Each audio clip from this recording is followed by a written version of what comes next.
Hi అండి అందరికీ. ఈరోజు మా ఊర్లో పోషమ్మ తీర్థాలు జరుగుతున్నాయి. అందుకని జుట్టుకోడి అయితే తీసుకొని పోషమ్మ కాడికి వెళ్తుండు. అక్కడ మొక్కై కటింగ్ అంతా అయ్యేలోపు నేను ఇక్కడ మసాలాలు అయితే ప్రిపేర్ చేస్తాను. తెలంగాణలో జుట్టుకోడి గురించి చెప్పక్కర్లేదు. మనకు జ్వరం వచ్చిందనుకో జుట్టుకోడి తింటే ఇక తగ్గిపోద్ది అనుకుంటారు. ఒకవేళ జుట్టుకోడి తినక బాగా రోజులు అయిందనుకో తినక బాగా రోజులు అయితే జ్వరమే వచ్చేస్తుంది. అందుకని చెప్పేసి జుట్టుకోడి తీసుకురాపో అంటారు. అట్లా ఉంటుంది జుట్టుకోడి అంటే. నా స్టైల్లో జుట్టుకోడి ఎట్లా చేస్తారనేది ఈ వీడియోలో చూసేయండి. ఫస్ట్ మనం మసాలా ప్రిపేర్ చేసుకోవడం కోసం ఉల్లిగడ్డ అంటే ఆనియన్స్, కొన్ని వెల్లుల్లి, అల్లము, ఎండు కొబ్బరి, లవంగాలు ఉంటే లవంగాలు, యాలకులు ఇవేవి ఉన్నా వేసేయాలి. నా దగ్గర ప్రస్తుతానికి లవంగాలు మాత్రమే ఉన్నాయి. యాలకులు, చెక్క పౌడర్స్ ఉన్నాయి. అది కర్రీలో వేద్దామని చెప్పేసి ఇవైతే వేసి మంచిగా పేస్ట్ చేసి పక్కన పెట్టుకున్నా. ఇక్కడైతే ఒక గంజు పెట్టేసుకోవాలి.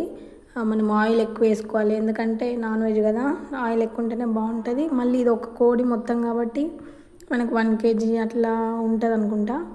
అందుకని ఆయిల్ ఎక్కువ వేసుకోవాలి. ఆయిల్ హీట్ అయిన తర్వాత లవంగాలు, యాలకులు, చెక్క వేసుకోవాలి. నా దగ్గర ఓన్లీ లవంగాలు ఉన్నాయి, అవి వేసుకుంటున్నా. కర్రీ ఉడికేటప్పుడు నేను యాలకులు, చెక్క పౌడర్ వేసుకుంటాను కాబట్టి ఓన్లీ లవంగాలు వేసుకున్నా. ఇంకా వెల్లుల్లి పేస్ట్ వేసుకుంటున్నా. తర్వాత ఆనియన్స్, పుదీనా, అందులోనే కొంచెం అల్లం పేస్ట్ అన్నీ వేసుకొని మంచిగా ఫ్రై చేసుకోవాలి. మంచిగా ఫ్రై అయిన తర్వాత మనము పసుపు వేసుకోవాలి. జుట్టుకోడిని ఫారం కోడి అని కూడా అంటారు. మన జుట్టుకోడి సేమ్ నాటుకోడిలానే ఉంటుంది. ఉడకడానికి టైం పడుతుంది, దానిలానే ఉంటుంది కొంచెం. మనం చేసుకునే పద్ధతిని బట్టి సేమ్ నాటుకోడి టైప్ కూడా వస్తుంది మంచిగా. ఇప్పుడు మనం చేసే ప్రాసెస్ అట్లనే ఉంటుంది. ఇక నెక్స్ట్ మనము ఆనియన్స్ వేగిన తర్వాత పసుపు వేసుకున్నాం కదా, మనం ఇప్పుడు చికెన్ మొత్తం అందులో వేసేసుకోవాలి. కానీ ఎగ్స్ ఇవన్నీ ఉన్నాయి కదా, మనం కొంచెం తర్వాత వేసుకుందాం, అవి పాడైపోతాయి ఎగ్స్ అవి. అందుకని చెప్పేసి ఇప్పుడు నేను ఈ చికెన్ మొత్తం ఇదంతా వేస్తున్నా. కొంతమంది మన ఈ చికెన్కి ఈ జుట్టుకోడికి మొత్తం కారం, ఉప్పు అవి పట్టిస్తారు. అదొక స్టైల్ అండి. మీరు ఒకసారి ఇట్లా చేసి చూడండి, సూపర్ ఉంటుంది. మనం ఏం చేయాలి, ఇప్పుడు మాడుతుంది అని చెప్పేసి వాటర్ వేయడం, కారం వేయడం అట్లా చేయొద్దు. ఇట్లా కనీసం ఒక 10 minutes ఉంచాలి. ఇప్పుడు నేను డైరెక్ట్ చికెన్ వేసిన కదా, మనం మూత పెట్టేసుకొని ఉంచుకోవాలి. మనము ఆయిల్ ఎక్కువ వేసినాం, ఇంకా అట్లనే చికెన్లో ఉన్న వాటర్ ఉంటుంది కదా కొంచెం అది దాంతోనే మంచిగా ఫ్రై అవుతుంది. చూడండి నేను చెప్పిన కదా, అసలు కొంచెం కూడా మారలేదు, ఇంకా ఫ్రై చేయాలి. చూడండి ఆయిల్ ఇంకా కొంచెం అలా చికెన్లో ఉండే వాటరు క్వాంటిటీ కొంచెం పెరిగింది. నేను ఒక్క చుక్క నీళ్ళు కూడా వేయలేదు. ఇట్లనే ఇంకొద్దిసేపు ఉంచాలి. మనం ఇంకొద్దిసేపు ఉంచిన తర్వాత అప్పుడు మంచిగా కలుపుకొని ఇందులో కొంచెం ఉప్పు, కారం వేసి మళ్ళీ కొద్దిసేపు ఉంచాలి. వెంటనే వాటర్ వేయద్దు, కారం నీళ్ళలో కలిసిపోయేంత మంచిగా ఉండదు. మళ్ళీ మూత పెట్టి ఒక 5 minutes అట్లా ఉంచాలి.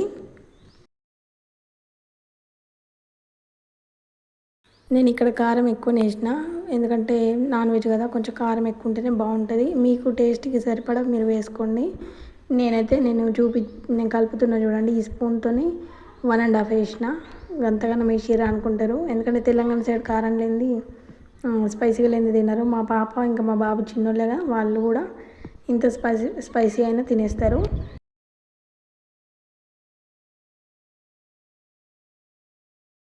కొంచెం అట్లనే సాల్ట్ కూడా వేసుకోవాలి. సాల్ట్ వేసేటప్పుడు వీడియో క్యాప్చర్ కాలేదు. సాల్ట్ వేసుకున్న తర్వాత కలిపేసి కొద్దిసేపు ఉంచిన తర్వాత, కారం వేసిందంటే కొంచెం అడగంటిపోతుంది, అందుకని ఎక్కువసేపు ఉంచొద్దు. ఒక 5 minutes ఉంచిన తర్వాత మనకు కొంచెం గ్రేవీ అంటే పులుసు, కొంచెం నాటుకోడి టైపు ఎక్కువ పులుసు ఉంటే ఇష్టం ఉంటుంది కొంతమందికి. అట్లయితే ఒక 2 glasses వాటర్ పోసుకోవచ్చు. లేదు కొంచెం దగ్గర గ్రేవీలా ఉండాలి అంటే 1 glass వాటర్ సరిపోద్ది. 1 glass వాటర్కే ఉడుకుద్దా అది అని అనుకుంటారు, ఉడుకుతుంది. ఎందుకంటే మనం ఆయిల్లో బాగా ఫ్రై చేయలేదా, అందుకోసమని మంచిగా ఫ్రై చేసినాం కాబట్టి సగం అందులోనే ఉడుకుద్ది ఫస్టే. ఇప్పుడు ఇక మనం ఫస్ట్ పేస్ట్ చేసుకున్నాం కదా మసాలాలు, అవన్నీ వేసుకోవాలి. ఇందులో నేను యాలకుల పొడి, చెక్క పొడి కూడా వేసిన, అది వీడియోలో కొంచెం మర్చిపోయినా తీయలేదు.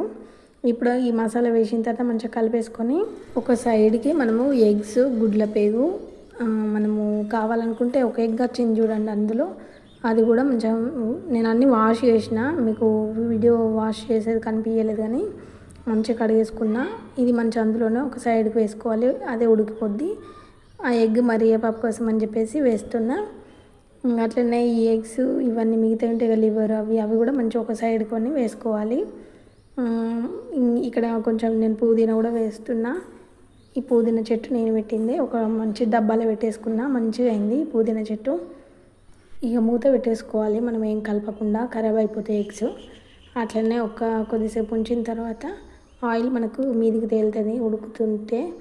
అప్పుడు మనము ఇక అయిపోయినట్టే అనుకొని కొంచెం ధనియా పౌడర్ వేసుకోవాలి. ఉంటే కొత్తిమీరాకు వేసుకోవాలి. కొత్తిమీర ఇంకా టైంకి కొత్తిమీరాకు లేదు, అందుకనే నేను ధనియా పౌడర్ వేసేసిన.